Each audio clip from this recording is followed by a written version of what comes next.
If someone asked you who the richest people in history were, who would you name? Perhaps a billionaire banker or corporate mogul like Bill Gates or John D. Rockefeller. How about African king Musa Kita I? Ruling the Mali Empire in the 14th century CE, Mansa Musa, or the King of Kings, amassed a fortune that possibly made him one of the wealthiest people who ever lived. But his vast wealth was only one piece of his rich legacy. When Mansa Musa came to power in 1312, much of Europe was racked by famine and civil wars. But many African kingdoms and the Islamic world were flourishing, and Mansa Musa played a great role in bringing the fruits of this flourishing to his own realm. By strategically annexing the city of Timbuktu and re-establishing power over the city of Gal, he gained control over important trade routes between the Mediterranean and the West African coast, continuing a period of expansion which dramatically increased Mali's size. The territory of the Mali Empire was rich in natural resources, such as gold and salt. The world first witnessed the extent of Mansa Musa's wealth in 1324, when he took his pilgrimage to Mecca. Not one to travel on a budget, he brought a caravan stretching as far as the eye could see. Accounts of this journey are mostly based on an oral testimony and differing written records, so it's difficult to determine the exact details. But what most agree on is the extravagant scale of the excursion.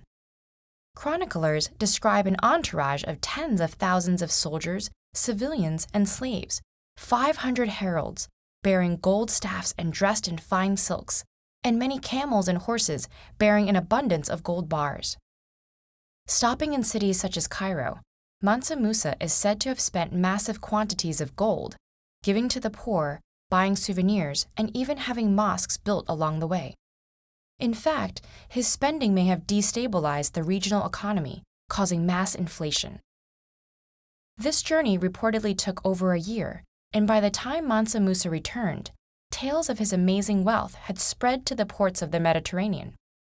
Mali and its king were elevated to near legendary status, cemented by their inclusion on the 1375 Catalan Atlas.